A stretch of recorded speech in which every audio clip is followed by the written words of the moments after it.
Hi, John. Sylvia, nice to see you. Nice to see you. Well, those of you who are familiar with my work know that kind of, I guess, the centerpiece of it is exploring experience. Of course, that's all we have to explore. That's kind of a funny thing to say. Um, but of course, we have so many ideas about what's here, what it means, what it is, all the labels we have for things, and all the definitions we've given to experience. And we live our lives, by and large, as from that perspective of seemingly having been able to define all of this and define ourselves as individuals navigating this world, and on and on and on. And so really, this is an invitation, this time together, to explore our experience directly, um, and discover the ways in which the frameworks that we've developed as humans to describe what's seemingly be able to describe what's here and define what's here, encapsulate what's here with our concepts and our language, um, doesn't actually hold up under scrutiny. When we actually look at experience, we can discover the way in which it radically transcends what we think it is. And that turns out to be liberating to discover that. We're liberated from the descriptions,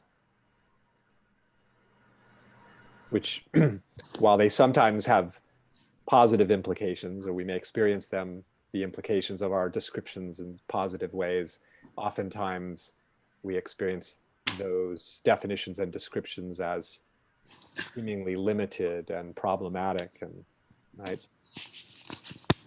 So we have an opportunity, um, by exploring our experience directly, to encounter literally another world. It really isn't another world.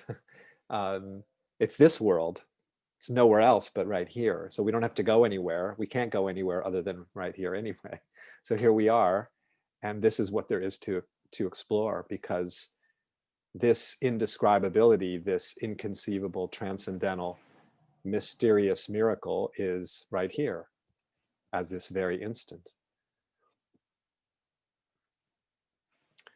So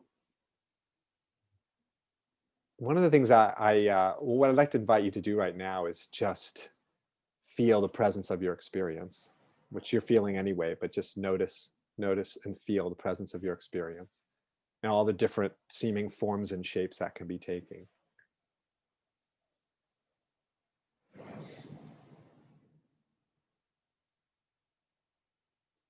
And I just want you to notice something really that's impossible to not notice, really, which is its fluidity. How the moment just completely spontaneously and effortlessly and unpredictably is opening and unfolding and ceaselessly presenting as something new. This is it's an incredible thing to just feel this natural, easeful flow and opening and unfolding of every instant. It's like, I was looking at these, I was trying to capture some image of like that would reflect what I'm talking about, and I was looking, and I found these like kind of time lapse video footage of flowers opening, and that's kind of what this feels like, in a sense, is that this is just continuously opening. It doesn't come to a point where the opening somehow holds still and stops and hangs out someplace for a while, like fixes itself like in a static way. No, it just continues to, in every instant, just feel the way in which it's just relentlessly becoming something else, opening into something else, opening into a new form. And literally, as it opens to a new form, it opens to a new form and opens to a new form.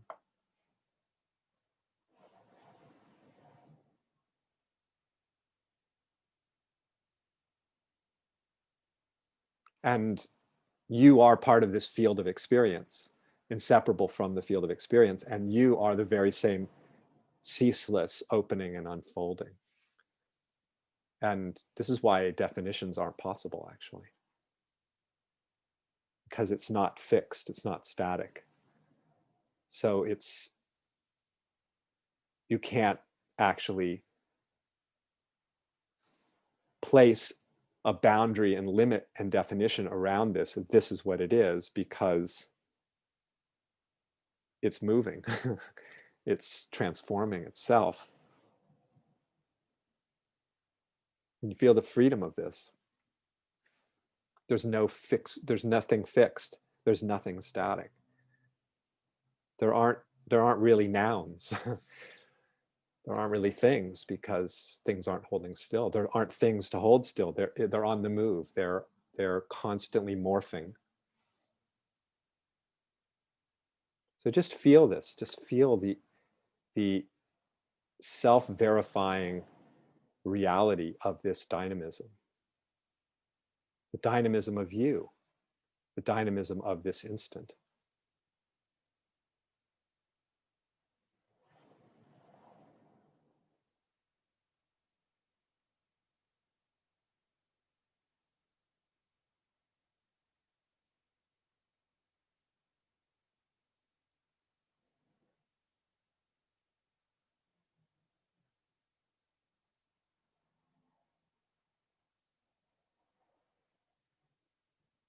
I mean, from one perspective, we can say that everything is just vanishing and disappearing and dying and passing away every instant, just disappearing, liquefying,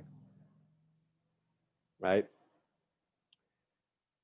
I mean, everything is just like trailing, you know, just gone, gone, gone. And the flip side of that is everything is here, here, here, just this constant arising, this constant appearing, this constant streaming forth. And yet, never taking a definite shape because of its dynamism, even if it seems like it's holding still. Just feel the way in which this vitality that is existence, this liveliness, is not holding still.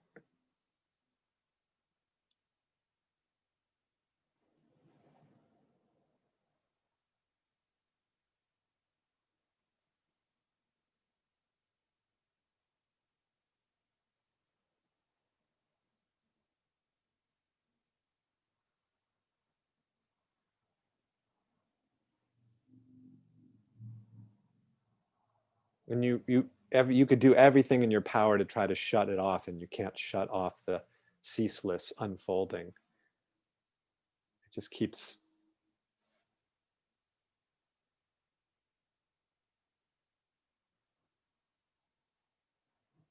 It's just unstoppably creating.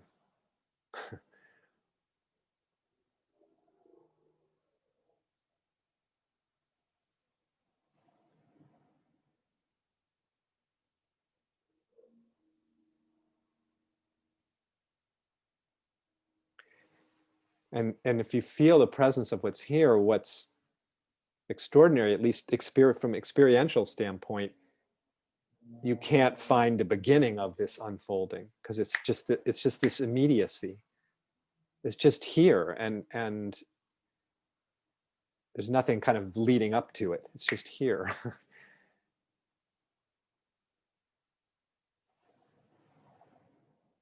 And yet this flash point, this immediacy, this pointless point, this now that has no duration, no beginning, shows up as a flow of what we would call time, the flow of unfolding. That's its appearance.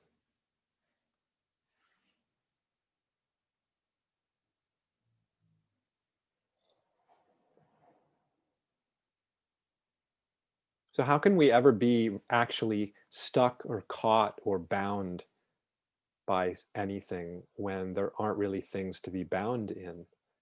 Because there's just this fluidity, just this dynamism, this ceaseless unfolding and flowering. of reality.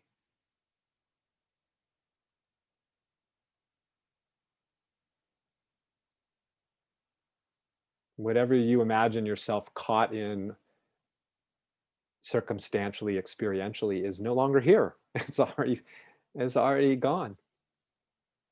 So where is there bondage? There is no bondage.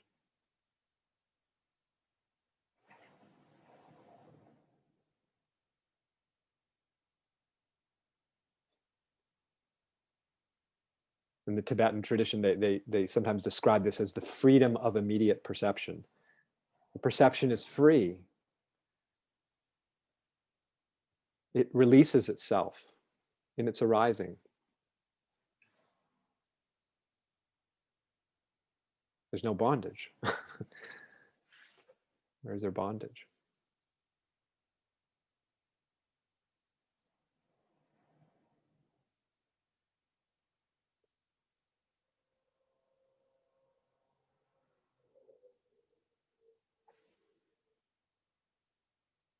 So what is it then, one might ask, understandably, that gives us the sense of being caught in something or bound in something that we have to free ourselves from?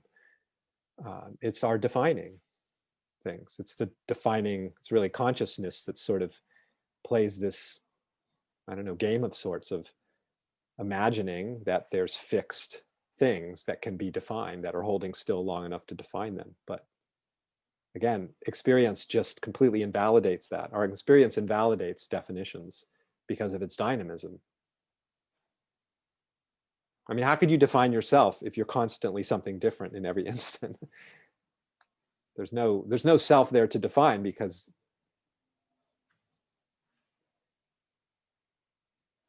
it's not here for any length of time. It's constantly changing. So, but there's so much freedom in that, not being tied to any definition or identity. And this is true of what we might think of as ourselves, and it's true of everything else that's encountered experientially.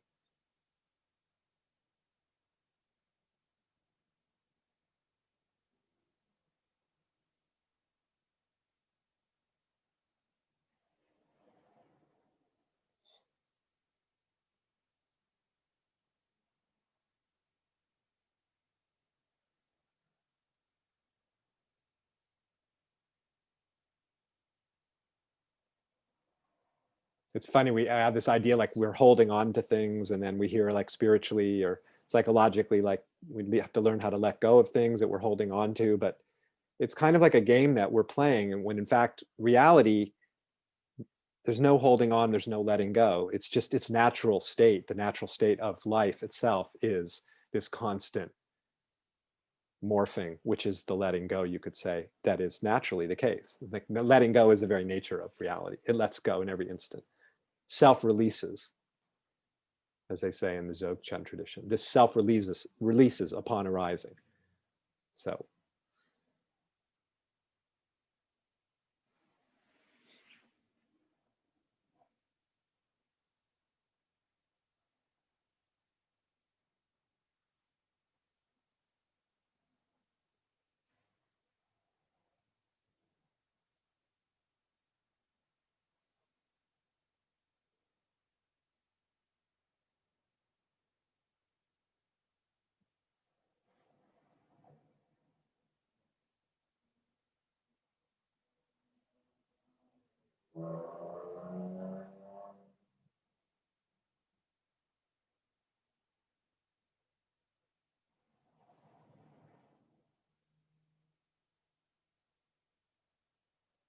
it's kind of like our definitions, they're obviously useful. We are the way we characterize things, right?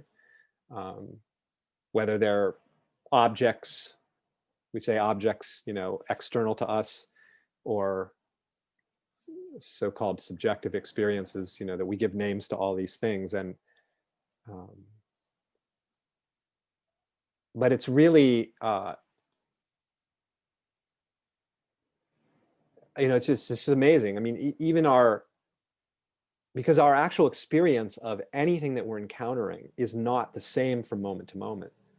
So we think again that we're encountering static things, whether they're experiences that we're labeling again or objects in the world. But again, come back to experience and we're immediately thrust into the dynamism of reality. And that, if we really,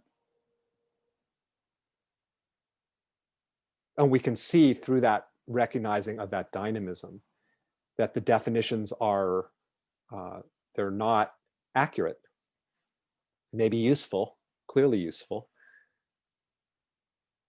And some people would say, well, it's good enough. It's like, yeah, well, this is pretty much what it was a moment ago. But experientially, that's actually not the case. Like pretty much like it was a moment ago means it's not the same as it was a moment ago. So it's not the same thing. It's not the same thing. Our experience is revealing that this is never the same thing from moment to moment.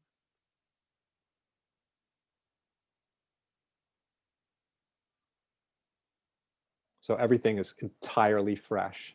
This has never been encountered before. We've never experienced this.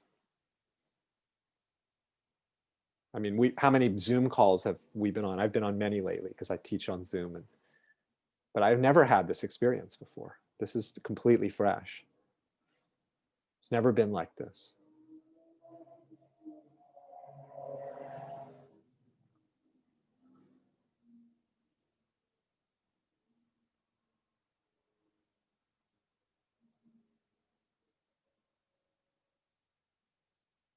Amazing, huh?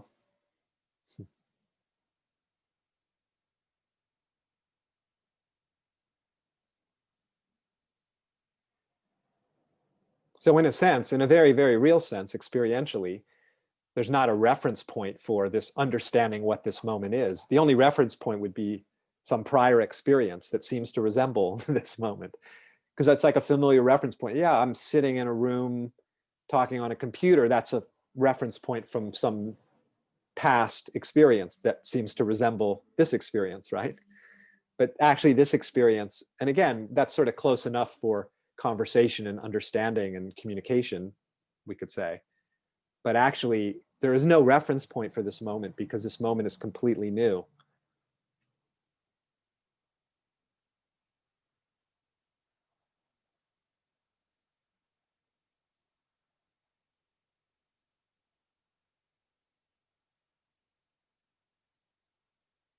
Uncharted territory.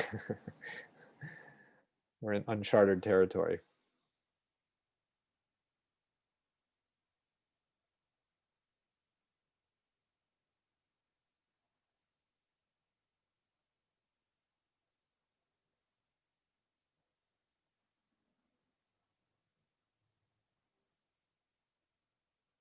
And what I'm speaking about is, if it sounds at all like philosophical or abstract, it's actually the idea that this moment is like another moment that previously was, it seems similar to it. That's actually the abstraction. The non-abstraction is the immediacy and freshness of each instant. That's the non-abstraction. That's not philosophy, right? It's not philosophy, but thinking that I know what this is, that's philosophy. I don't know what this is. Not really. Interestingly, there's, what was it? Krishnamurti, I think, had a title of one of his books was Freedom from the Known. There's a freedom from that because we're not, there's the very real sense of not being bound by anything.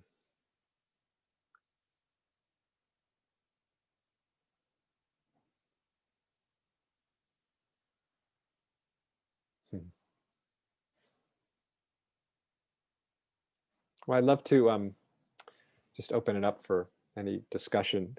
Folks feel moved to speak about anything that might be arising for you in your life, questions that you might have about any of this.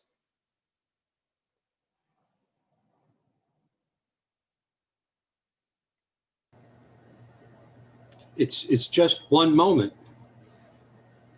That's it. There's no past moment. There's no future moment. It's just one moment. This. Pretty much. Yeah. Yeah, pretty much. And funny enough, it's like it's so slippery that you can't even pin down something called a moment either. That's how wild it is. It's like it's so evaporative. It's so ungraspable. It's like try to grasp hold of this moment and boom, it's just poof. Right. There is no moment. There's no moment either. There's no future, and there's no current moment. Exactly. And yet, because you have to have the current moment, you have to have a past and a future, which is just purely conceptual. right. It's just dividing it into thought, from thought dividing it up. Right. Stop dividing it. It's just eternal this. Right. And what's so remarkable, and to me, I don't know, somehow exquisitely, there's an aesthetic somehow exquisiteness to how that you could say, if there's no moment, then what is there? So we could say there's a sense of like, there's not anything there, in a sense, like that you can be pinned down because you can't pin down what is completely has no duration due to its transient dynamic nature. So it's like, there's not anything there, and yet it shows up as all of this, like I said, the flow of time. Mm-hmm. That's undeniable. It shows up as what we experience in some sense as a flow of time. It's the same thing with space. It's like, this is not, you can feel your experience right now and feel the sense of being here, what you would describe as here. Okay. And where is here? Well, it's here. Where is that? Where is that? Can you pinpoint dimensionally where here is? Well, it's here. It's not there. But where is there experienced? It's experienced here. So there's only here. So in that sense, there's no dimension, because there has to be a there for there to be dimension. So there's no dimensionality. There's no space. It's like a pointless point, it's nothing. And yet it shows up as all space and all time and all of this incredible radiance that's appearing, all of it, all the textures and flavors and colors of existence. But is it correct to say that there's no space, or is it more correct to say there's no manifested space and there's unmanifested space? I mean, it might be a matter of semantics in terms of like what, this is the problem with words, right? Trying to speak about this, because really you can't put any box. I'm suggesting you can't put any box or conceptual framework around what's here. You can't say that it's spaceless or space, in a sense. I think I would say that it can be experienced as both, in a sense. We can have a sense of the spacelessness of it, the non-dimensionality of this, which I was pointing to kind of as a corrective to our ordinary conventional view of time and space being what's real. So we can explore, experience, and discover the ways in which, well, that doesn't hold up under scrutiny, time and space, experientially. And yet the perspective of time and space as experience is also real, in the sense of experienced as present. And so it's this is the wild thing is like, this is not, what's present here cannot be collapsed into a framework of any kind, because it's infinite. It just won't collapse into a definition, right? So anytime we try to characterize it, we're going to fail ultimately, which is amazing. And yet it shows up as all of language and all concepts and because all the interpretations are flowing forth from this inconceivability. I mean, that's remarkable too. Yeah.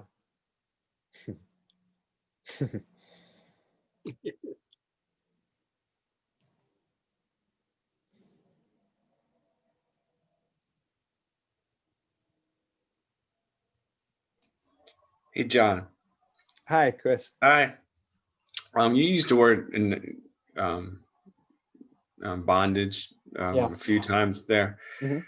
Can you talk a little bit about how, what this is consistently, just the nature of it, the apparent, attempting to grasp and to bond with, Mm-hmm. as you're saying, there's the direct experience is that it's the actualization of it is releasing, it is constantly changing and moving, and the dynamism. However, there's the apparent, or that need to bond, to hold, and to grasp. Mm-hmm. Can you just talk a little bit on that kind of paradox? Or Mm-hmm. Well, one of the ways it shows up is as the experience of feeling. So I would just say that the mystery or reality or whatever you want to call it shows up as so many, and shows up in so many ways, doesn't it? It can appear as it's appearing as this particular moment, and then which maybe feels light and open-ended and less defined just because of what we're exploring and the way we're experiencing it, possibly. And other times we may encounter it as feeling contract in a way we would describe as contracted and closed down and limited and separate, and the things that often as humans and spiritual seekers we're trying to get beyond and overcome, because we've heard a lot of things about overcoming separation and bondage and contraction and moving towards something more open and undivided, right? And what I'm really just suggesting is just feel what's here. It's like, in a way, it's that simple. Just feel the presence of what's here. And it reveals its nature as open-ended and indefinable. Very simply, very directly.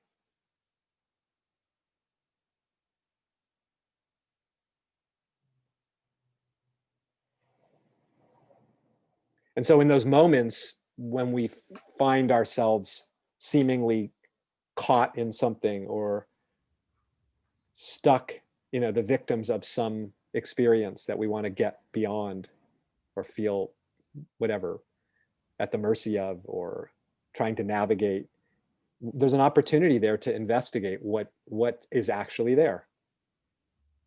Because our language suggests, this is the language is so facile because it gives us the sense that we understand what things are, because we have a way of labeling them, some things at least, right?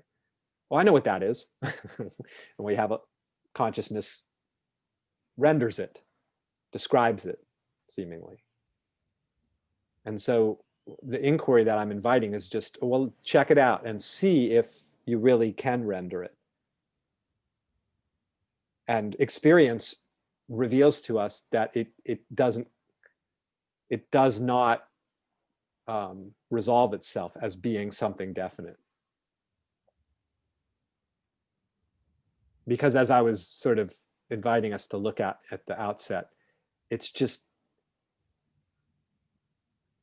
if something was like, here's my hand, it's like I'm illustrating like the unfolding of the moment, the opening of the moment.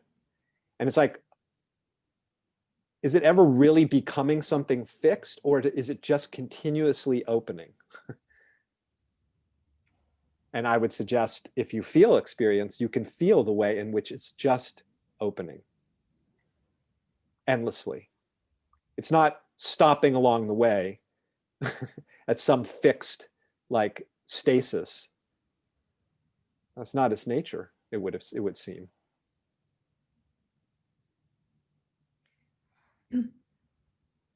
John, Yeah, hi, Andy. hi. Nice to meet you. This is my first time. You've met me before, but you just don't remember. Oh, nice to meet you again. So, yeah, but it's my first time here on your Zoom gathering. So I fixated on a moment a few minutes ago. You tried to fix it, yes. Go ahead. I'm pretty good at fixating on moments. Right. It seems like we're able to pull it off, but really we can't. So, reality won't allow it. I was thinking about an old song of yours from the past. So I connected with you via email not too long ago. Hmm. But my past experience was with Joyce and Barry Vassell and on the Big Island, Hmm. and also at Living Enrichment Center. Hmm. Long time ago. Yeah. And the song that came to me for some reason, and I actually don't even really remember why this song came to me, but even though it was a few minutes ago. Hmm. But and I know that things have changed a lot in your life since those old days, and your music has changed as well. Hmm. But the first of all, the words that came to me were, "Who am I?" Hmm. That's what came to me, and I didn't remember the rest of the song. But then, um, actually, I looked it up, and so it's the "Love, Serve, and Remember" song, Hmm. which is one of my favorites. Hmm. And, you know, this, like I said, is my first time to be with you in this space. Hmm. And I love your music so much. I'm wondering, if you're open to playing that song, or if it relates to what you're attempting to convey today, or if it takes us Hmm. away to a Hmm. different place. So anyway, that's what's up for me. Well, I every once in a while I will share a little music on these calls. I actually am out of town on doing this particular Sunday, so I don't have my instrument with me, but so I probably won't be doing any music today. But um, yeah, I mean, I definitely use music as another way to try to evoke the indescribable nature of this. Um, and music, as we all know, can be quite evocative in that regard. And so, they in some of the Buddhist traditions, they talk about teachings as pointing out instructions rather than telling people what to do. You're using your words to point to the way reality is, in a sense. You're sort of directing people's attention to notice, how is this? How is this moment actually? And essentially, I've been doing that throughout our call today, using my words to try to point to, well, what's actually going on here experientially that we might be overlooking, we might not be noticing. And I use my music in the same way now. I use it to with words and with the music um, to point to what's here, and in that hopefully evoke something of the recognition of that. Yeah. So, but it's nice to know you've connected with my music over the years. It's always nice to hear. I think you're saying that even though what I thought I heard was you playing the keyboard as we started, that what you would typically use, maybe that's not where you are right now, maybe that was a recording, and what you would typically use to play that particular song you don't have with you, and it's probably not the appropriate time. You actually And heard, that's amazing. You actually heard some music because no music was playing that I'm aware of. So, the other piece too is that a cappella is always an option, but maybe that's not what you're drawn to do. So anyway, I'm going to discontinue my request, and it's good to see you. good to see you, Eddie. Thanks.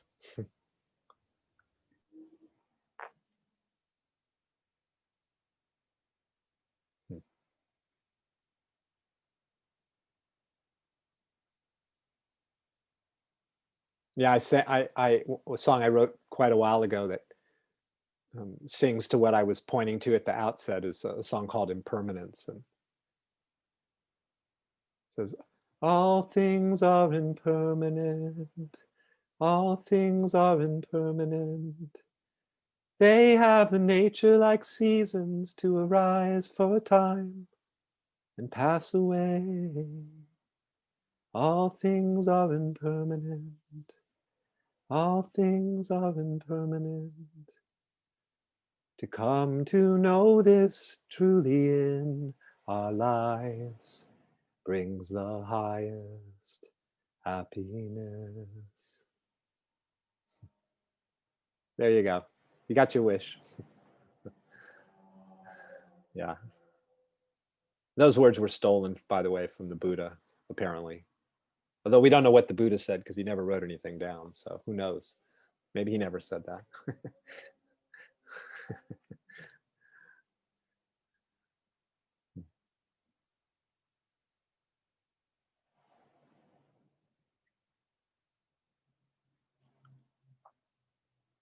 Yeah, everything, this is the amazing thing, that everything we've ever sought as humans or spiritual aspirants is right here as this very instant unfolding. This is the mother lode right here, this instant. This is everything. This is the shining forth, the great radiance.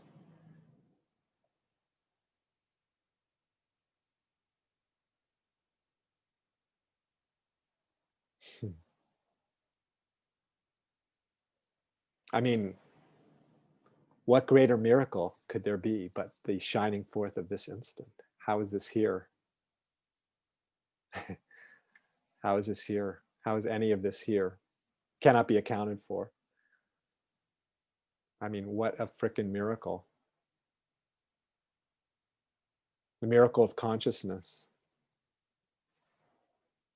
the miracle of experiencing, of perceiving, the miracle of light, of seeing, of hearing, of touching, tasting, knowing, all of it.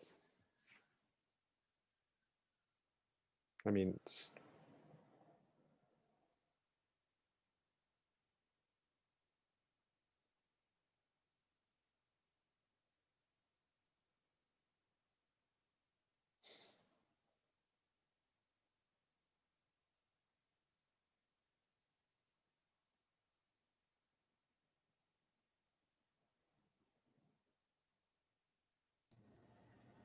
So, John, is it appropriate just to bring up anything that comes to mind, or I sure. mean, Yeah, yeah. I don't know the format here. It's the first time I'm here with It's you. very, it's loose. I mean, you were, you know, keeping it sort of on track with what I'm inviting in terms of the exploration, you know, but within, you know, like, but if it feels like it's off topic, I'll bring it back onto topic or let you know that. But yeah, it's pretty open to what, you know, what is really in this exploration that I'm inviting, you know, what's moving in you and what do you feel moved to share about that or inquire about that. So yeah. So, totally on board with everything that you're saying. And I find that I'm able pretty much to open to that space whenever I open to that space, whenever I kind of have the intention and do it. Mm-hmm. Except when I push and I become what I feel is challenged by circumstance Mm-hmm. outside. So any kind of like strong confrontation or something not going the way that I, in my thinking, want it to go, Mm-hmm. an argument within a family or something like that. I tend to retreat back to that space where it's beautiful, awesome, warm, Mm-hmm. and enter back into that. Mm-hmm.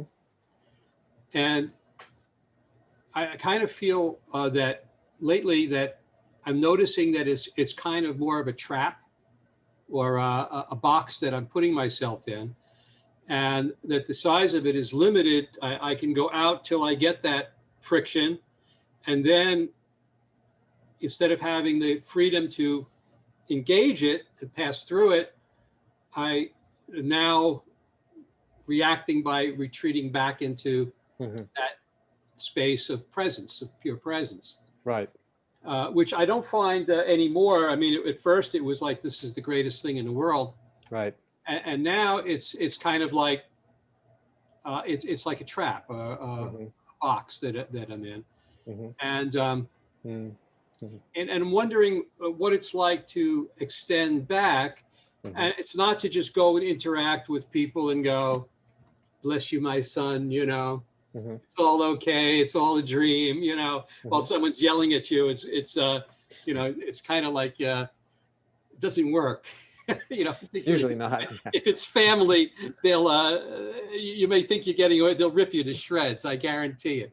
So try that once and you'll see. It's like, oh, that bites. Don't do that again. So I'm wondering how to work with that, how to expand out, uh, um, or is it that one goes to this place and refreshes, enjoys it, and then steps not back into the world, but in a way I'm saying that knowing that it's not anything that's two, it's one. Mhm. It's the same thing, but you go back to seeing it through the relative perspective. Mhm. So I'm just wondering if you had any thoughts on that, or how you've handled that in your Mm. experience.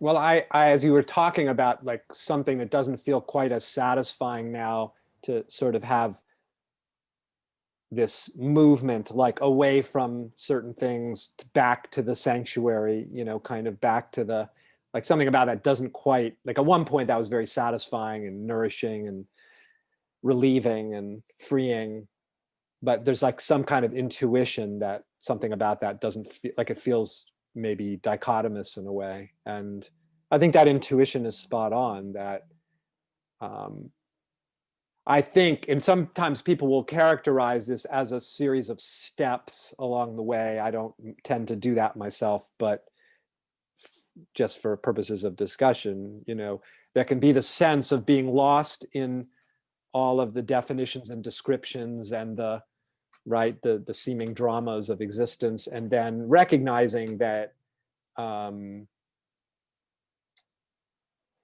there's a space, in a sense, that is beyond that, that transcends the seeming limits of all those descriptions and definitions, um, and sort of discovering the freedom from all of that interpreting and all of that describing, right? And I mean, even calling it something like pure presence, as opposed to what exactly? Well, many people would say, as opposed to all the content of awareness or the things that are arising in the present. So you kind of come back to this sort of space within which all of that is occurring, and it feels very freeing and very liberating. But it's a false dichotomy ultimately, as I think you already recognize. And I think seeing that's sort of, so along the journey, I think that's the kind of next, you know, in the Zen tradition, they have these ox herding pictures, and then the final picture, you know, after the monk or the aspirant, you know, realizes the great empty void, you know, then there's the returning to the marketplace, in a sense. And that to me is the recognition that that open, spacious, transcendental freedom is inseparable from all of the interpreting and all of the describing and all of the narratives. It's just one thing. And so what that does, the recognition of that, cuts through the hierarchy that places sort of presence over and above something else. There's no hierarchy, because the transcendent, that which transcends all the descriptions and all the definitions, is completely pervades the whole of reality. There's just the singularity, there's just reality. And so there isn't anything to get oneself out of. There's no sanctuary to return to, actually. that right there in the midst of the conflict, at the heart of that, at this very centerless center of that thing that you're describing as conflict, is pure, it is pure presence. What the presence looks like in that moment is conflict, what you would describe as conflict. That's presence. Presence is not, I mean, there's a certain kind of presence that we can seemingly go in and out of and return to and then seem to depart from. That's a certain kind of presence that I know very well, from years of trying to get myself into it and stay there and then go back to it when I felt like I left it. But that's a presence that comes and goes. And that's a presence that's not really, well, it's not very reliable for one thing, because it's coming and going. But what is it that doesn't come and go? What doesn't come and go is this. Reality doesn't come and go. It's always looking different. The presence of reality, the presence of what is, never looks the same, as I was saying, from moment to moment. It's always shape-shifting. And it can look like great bliss, and it can look like great sorrow, and it could look like complete clarity. It could look like confusion. It can look like it can look like harmony, disharmony. So it can look like, that's the presence that doesn't come and go. And that there is no departing from that or entering that. That is just what is. And what is, so that again cuts through the hierarchy that privileges certain experiences and states over others, and imagines certain experiences and states are somehow closer to freedom, whereas others are somehow farther from freedom, when in fact, no, freedom is the very nature of all states and experiences. So there's nothing but.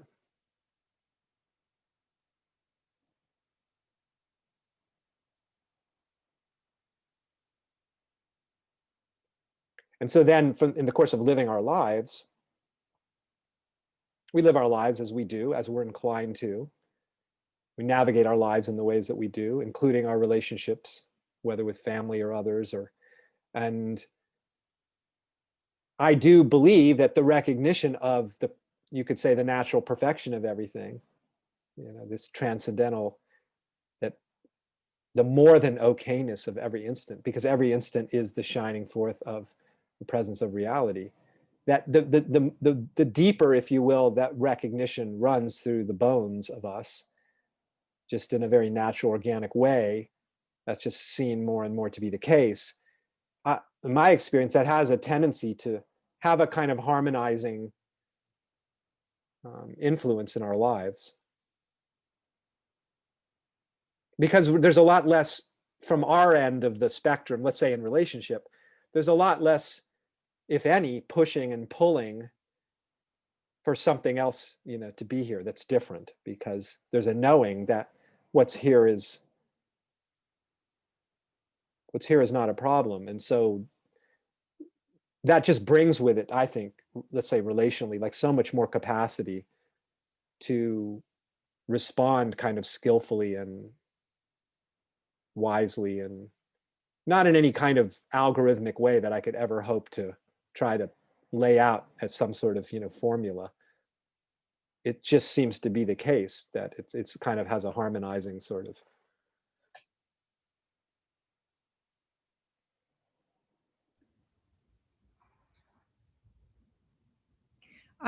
I really appreciate this topic, relationships. It's my favorite topic, and interactions in relationships.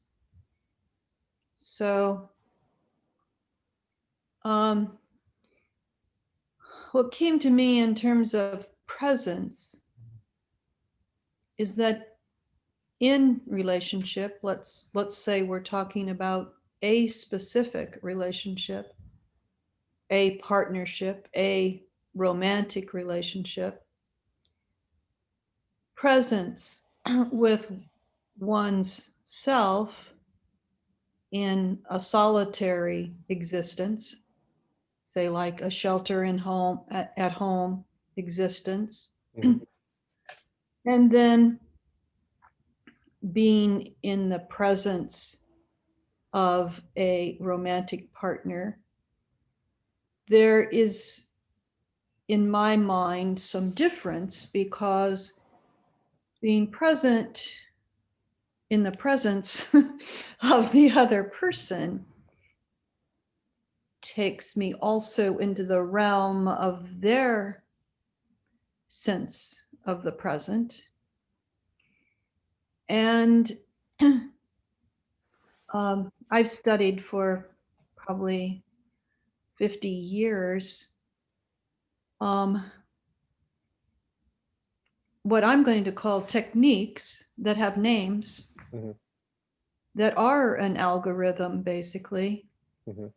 um, for how to enter into the presence of the other person in a way in which they have a sense that I am there with them in their present moment, and that I'm fully attempting to understand what's going on for them in their present moment without confuse as much as possible, trying to keep from confusing my present moment into their space while I'm working on. And also from my place as a therapist and social worker.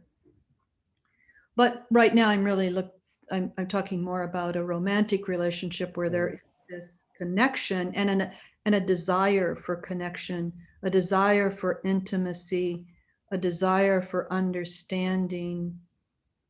Anyway, I'll stop there.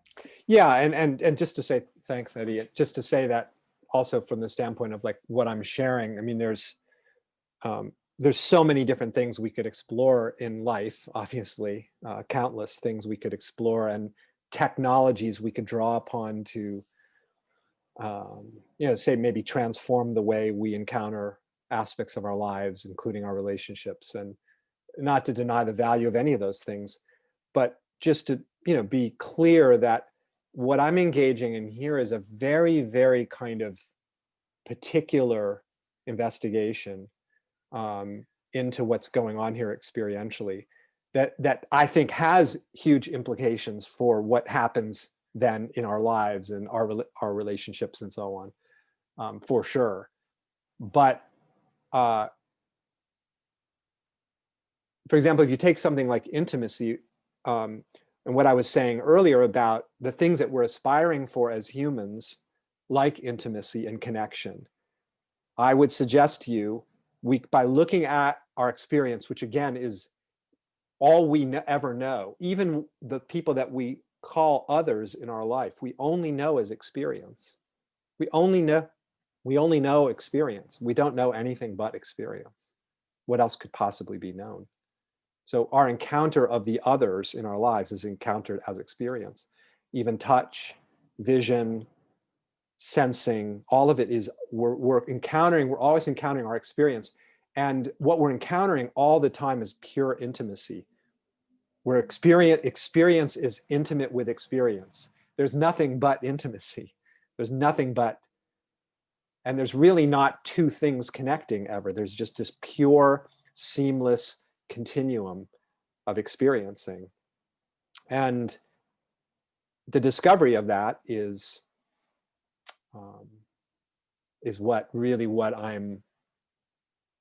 what I'm pointing to, what I'm inviting people to discover, that there's just the flow of experiencing, and feel that, and in that, the riches that can be discovered in the flow of our own experiencing are outside of what we think it is.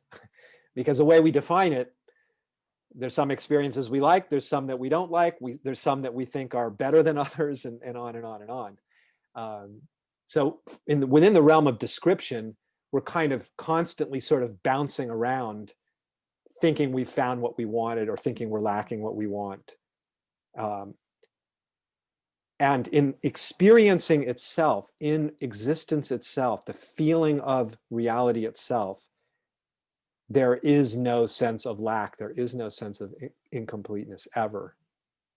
That just doesn't even, there is no lack.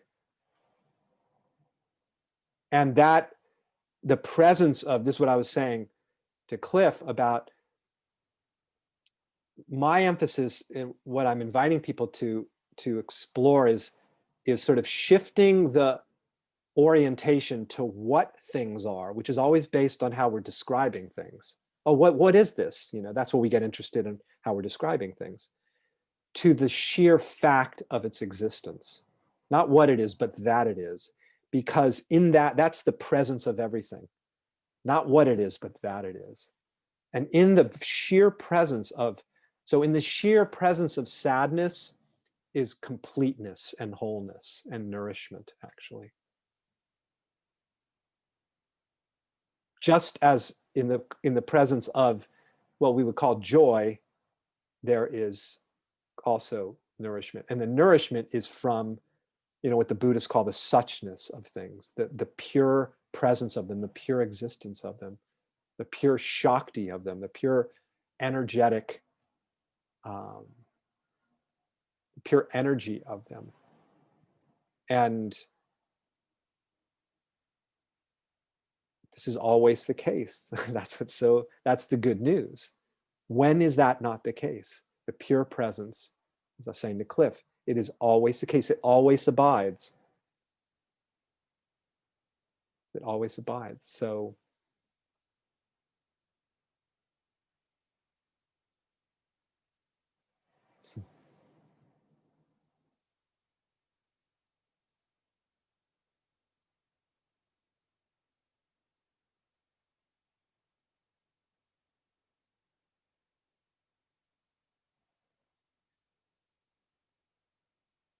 and feel the presence of your experience.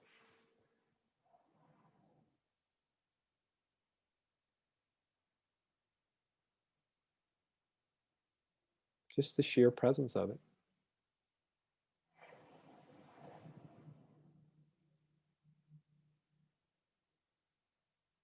Feel, don't assume that you know what it is.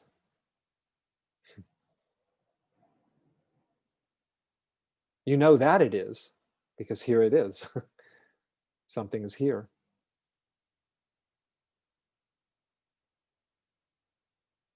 Something is undeniably present. What is that? What is the presence of experiencing?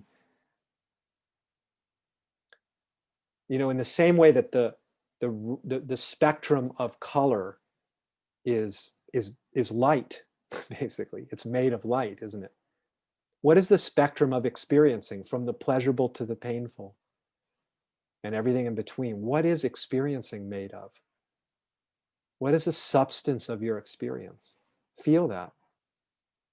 There's no analytical answer to that question. Feel what's here. What is its substance? What is this made? What is life made of? What is this?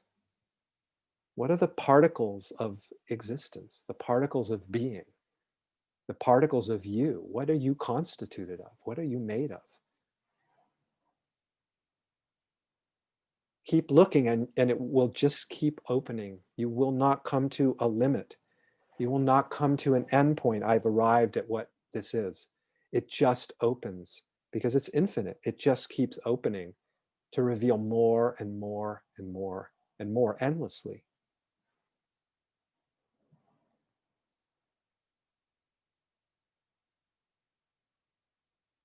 It's subtle, beyond subtle, beyond subtle.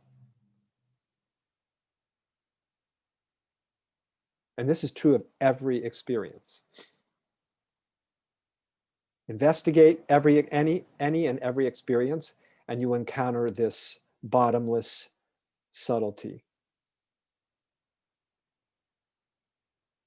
that is so rich, drenched with luscious richness and aliveness. And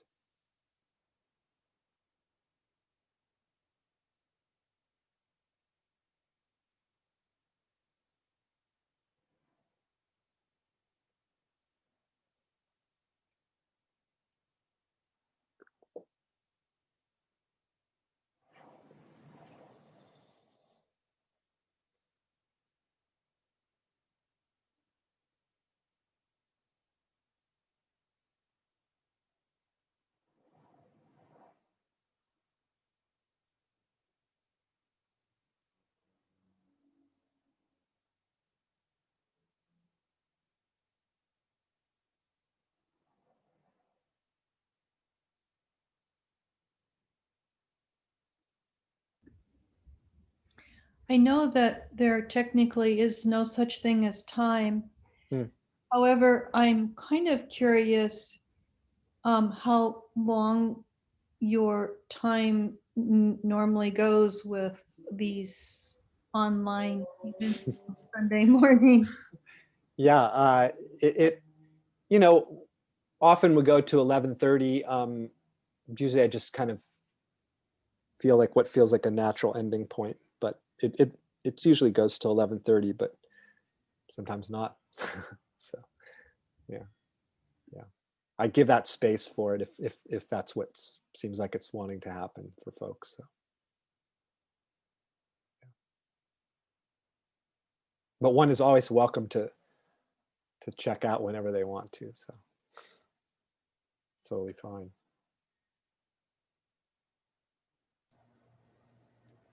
Or check in. Or check in. Checking in and checking out. You always arrive at the same place, right, Cliff? Yeah. Isn't that interesting? You know, when you're sitting there like doing this thing called meditation, if you ever meditate and you have this experience, I'm sure as everyone does, of kind of like cruising around like into all these different spaces of thinking and remembering and fantasizing, and then moments where the mind quiets down and it's more still, and then you're back cruising around the different, you know, it's like you could, what you're really doing is you're traversing everywhere that you're going in the field of your experience when you're meditating or not meditating. You're traveling around in a sense. It can feel like that. You're traveling around these different dimensions and different textures and flavors. But you're never going anywhere other than reality, like you're never departing from reality. Because you're just going into another version of reality. How lovely. Oh, here's this version of reality, and now here's this version of reality, and here's this version of reality. You know, to somebody that doesn't experience this, John, what you're saying sounds like pure insanity. Oh my goodness. And I'm the psychologist. Boy, I'm in trouble. Well, it does. It makes no sense. Uh-huh. From the experience of it, it's like you can't really see it any other way. Yeah. So, you know, like I was talking about, now I've meditated for like 50 years and I've kind of given up on it recently. I'm just like, I got to find something different in terms of technique. Or maybe what I'm doing is just meditating, walking around with my eyes open, talking to people, which is probably more true. Well, this is meditation. Yeah, this works for me. Well, yeah, I mean, everything is meditation from the perspective that I'm talking about. There's only meditation. Meditation is just the shining forth of reality. Now I'm back to meditating. Exactly. See, you never really left it. It just seemed like it. So, like, you know, you're talking about just the entering into the awe of presence. Yeah. Whatever the word is, but I know when you were speaking of it, yeah, it totally resonates. Yes. So it used to be for me, you know, oh, look, you found the perfect sunset, or the walking through the spring woods with the light shining through at the right time in the morning, and it hits the particular flower.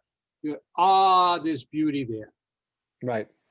But now it's like any particular piece of crap that I could stare at for 10 seconds or more will turn into this crystalline, beautiful, perfect, unfolding flow of just perfection. I'm talking cracks on the street, dirt, chewing gum stains, it just whatever it is. So the content doesn't really make any difference anymore. Beautiful. Well, there's a catch, of course. Okay. And you said something, a quote that I wrote down, which I really love. But now getting back to the practicality of what's actually goes on.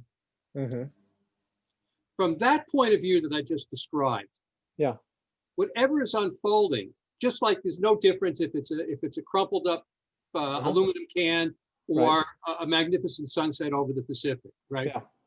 It makes no difference in the awe that could be generated from it. So the content makes no difference. But we run into situations, and this is where I question a lot of people sometimes, and I'm going to talk about my own experience.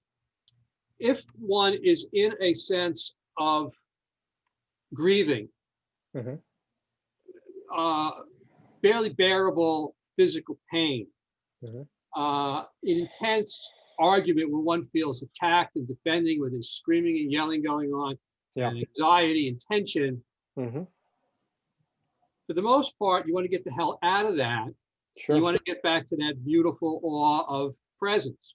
Right. It's kind of a theme that seems to be going on today. So that's what you want. Hmm. I do understand that in the same respect that a crumpled soda can Hmm. and a perfect sunset over the Pacific or whatever Hmm. Hmm. are equal Yes. when looked at from a point of unfolding presence and just the awe of like, this is appearing. This Right. is just, look at this Yeah. glowing, changing appearance, not static. Hmm. You can take the same thing and look at sadness, depression, and go, you can. Hmm. There's the can. And go, oh, it's emotion, it's feeling, it's intense feeling. And just it makes no difference what the content is, it's the awe that it's actually being conscious, that you're conscious of. Hmm. So I see the possibility of it. Hmm. In the practical workings of it, often when I'm in that situation, I do want it to be different than things to be different than they are. Sure, you have preferences. Yeah. Being honest, I have this preference. Of course, absolutely, I do too. Right. Yeah. Um, I'd rather get a massage and get hit over the head by a hammer. right. For So sure. there Even are though they're differences. equal. Exactly. From a certain perspective, they are exactly equal. They are just unfolding. Hmm. But from another practical purpose, you want to move away from it. It just Absolutely. ain't natural. I'm with you. I was having a conversation with somebody, and they're talking. They said, we were talking about liberation and freedom, and it was a Buddhist thing. And the guy said, and I was talking about emptiness, and he said, well, I don't want to be in a place where I don't feel the pain if someone dies, and I don't want my life to be just pure equanimity. And his idea of equanimity, not my idea, but Right. his idea of equanimity. I don't want that. I want the ups and the downs. And I'm thinking, yeah, sure, I want that too. Yeah, Yeah. Absolutely. I don't want to not feel. I don't want to be numb. But I think that you said it, that recognition of that non-difference, that's the word that you used, has to be run so deep in your bones that you can't forget it. You can't not see it anymore. So I'm using your quote, recognition runs through the bones of it. There seems to be a, there seems to be a process, I would say, where that's kind of how it could be described, where that just becomes it kind of like a fragrance that just starts to permeate more and more of all of your experience, because there's a recognition that, like you said, that recognition of the, like you were describing, the recognition of the beauty of everything, the intrinsic beauty of everything because of its sheer existence.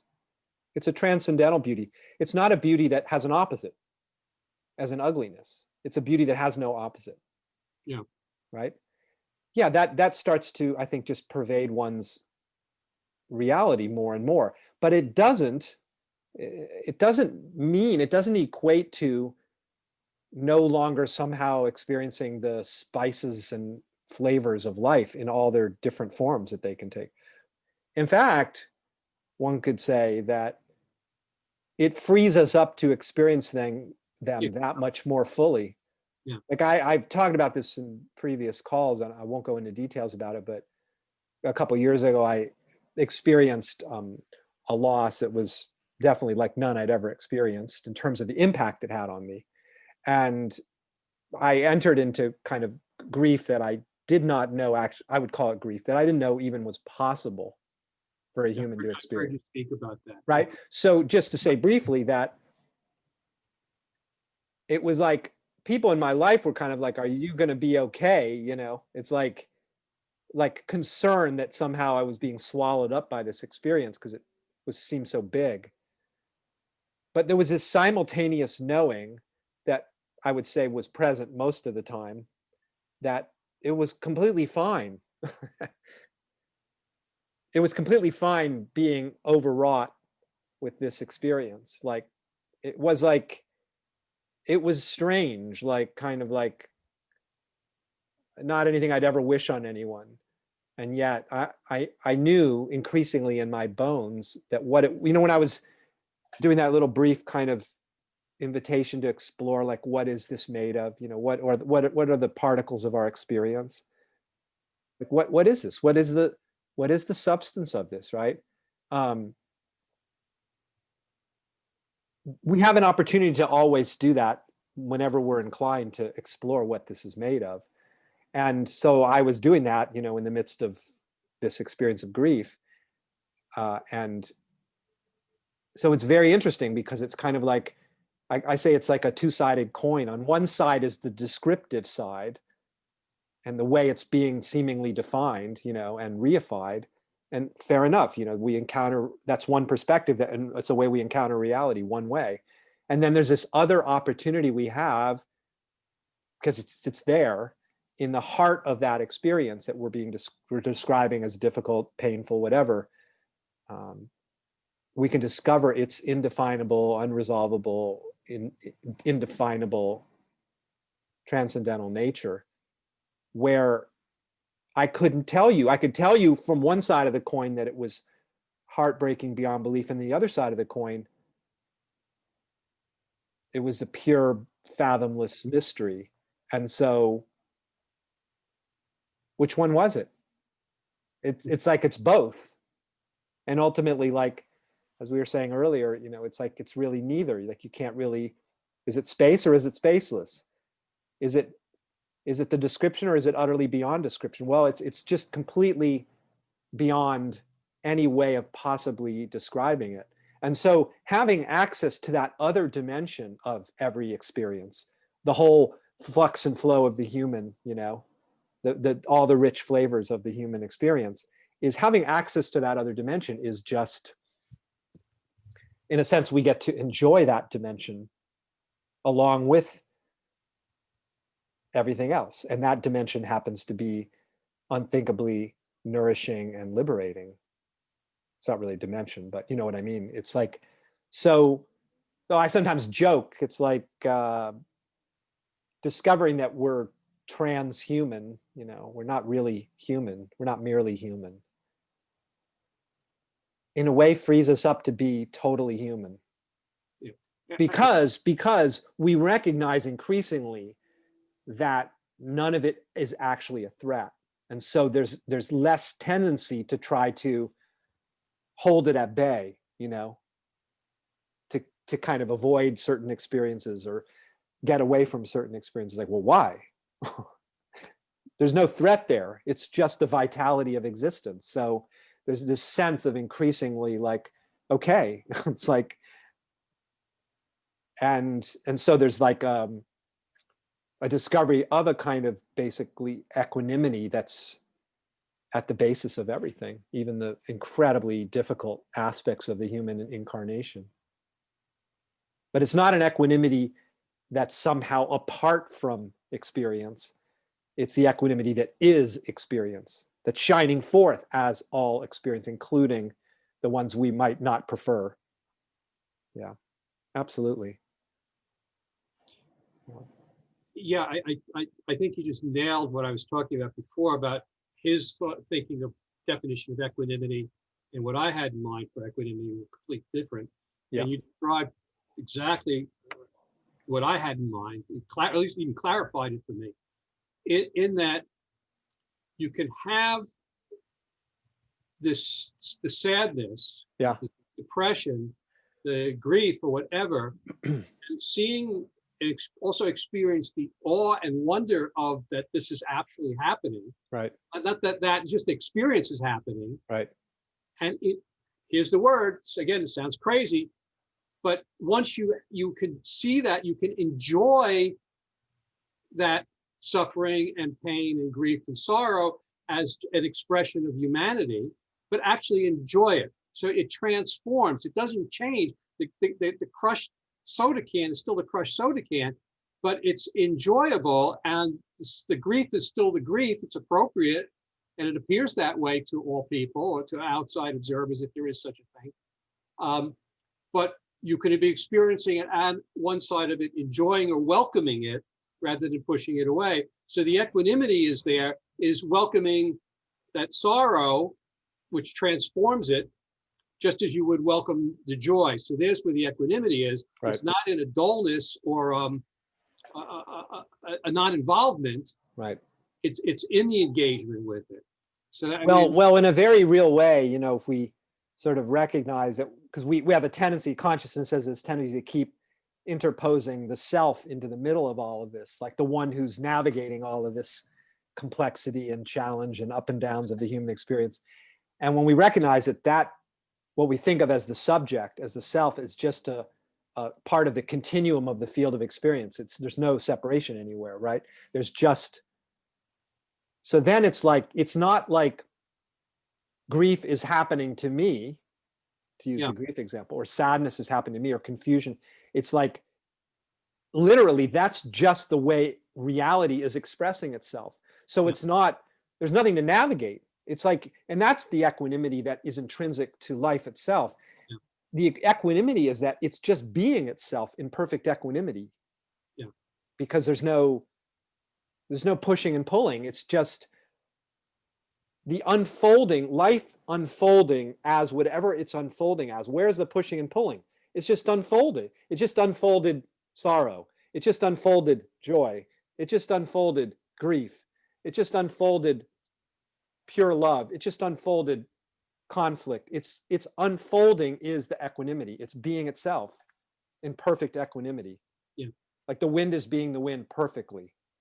And that moment that's arising right now that, let's say, we might describe from a human perspective as difficult, that arising is being itself perfectly with no resistance. There's no resistance anywhere, actually. Does that make sense? Yeah, it makes sense. And it transforms it so it's no longer, quote, a problem. But as a psychotherapist, you must run into people where you see that they fake this all the time. And they'll use something like this to justify being sad or depressed or miserable for long, long periods of time. Mm-hmm. And it's not okay.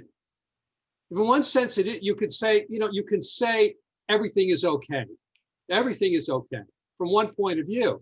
But I practiced Zen for many, many years. Mm-hmm. And I sat next to people that were just the most miserable, depressed, anxious individuals that had somehow convinced themselves that it was perfectly fine to do that because that was arising. And it wasn't perfectly fine. Yeah. It was the way it was supposed to be for them at that moment, but it wasn't perfectly fine. Well, if it's kind of like, I mean, if it's really, I was talking to someone the other day about, they were asking about spiritual bypassing, this term that some people have heard. And I said, it's like if you fall off a ladder and you break your leg, that's equal to everything else. Like, in other words, it's from that transcendental perspective, it's like, it's just the cosmos, showing up like that. And so it's not a problem, but you might still be inclined as an organism to take care of the broken leg and go get it fixed at the hospital, right? And have it set, and like that might be how you're inclined, in which case go take care of it, just as a natural course of your own disposition and your own inclination to fix that situation, right? To repair that. And the same thing may hold true if you're feeling anxious or depressed, potentially, that one might address those through other mechanisms. But I would say that that the recognition of the transcendental nature of everything, the indescribable, perfect, if you will, the perfection of everything as it is, can also be a powerful medicine.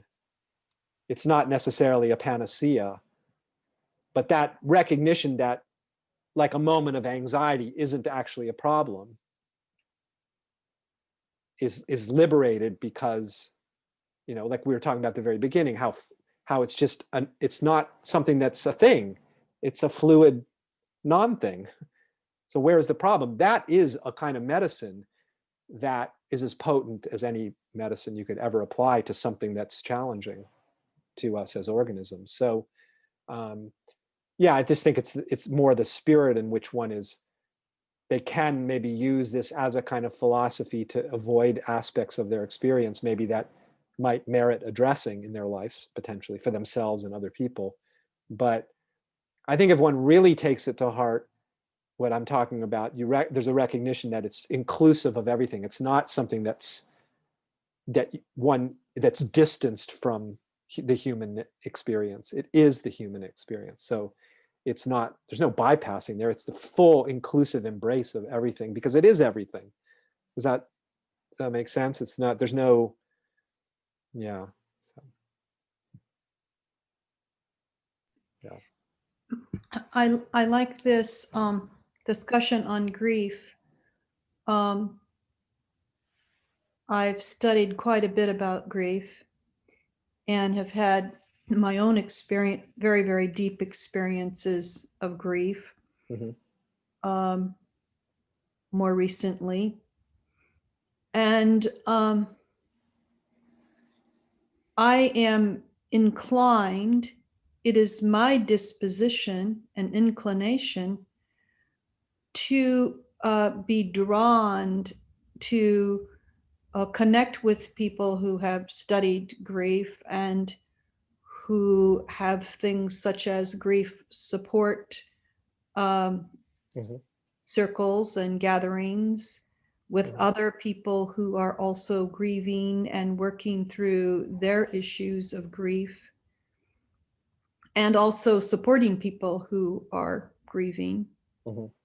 Not from a place of attempting to change, but to be aware and also, but again, back to that algorithm concept, that, there tends to be some similarities between what people experience when grieving and what can typically support them in working with that grief in a way that can help connect, be present in the moment, feel the feelings, be aware, relax into what is, and also allow one's life to unfold in a way that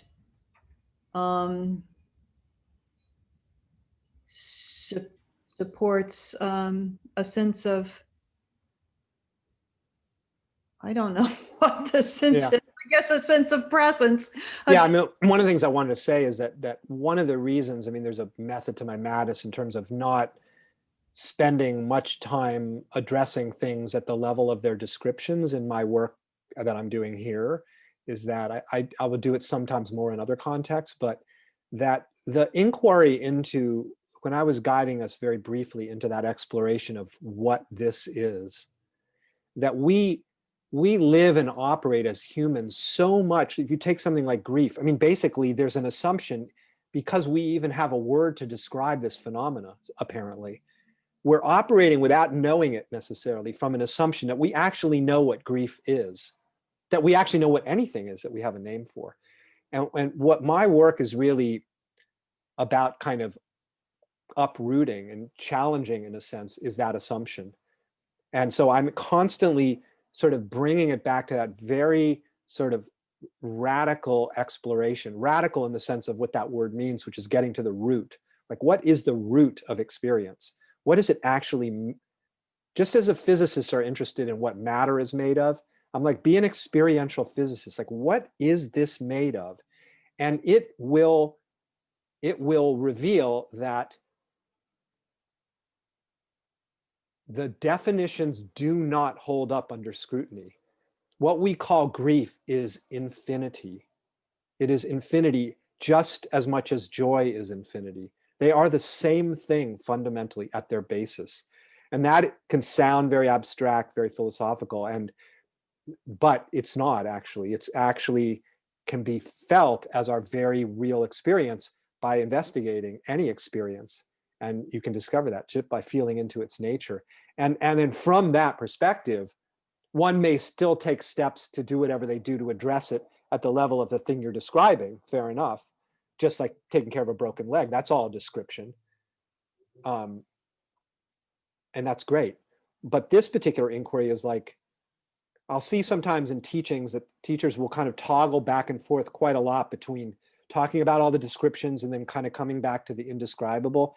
And I'm pretty relentless in like, let's keep exploring this indescribability because it's so unfamiliar to us in terms of conventional reality. And really letting yourself dive fully into that question of what is this? And it's an experiential question. What is this? There, of course, the answer to that question is that there is no answer to that question.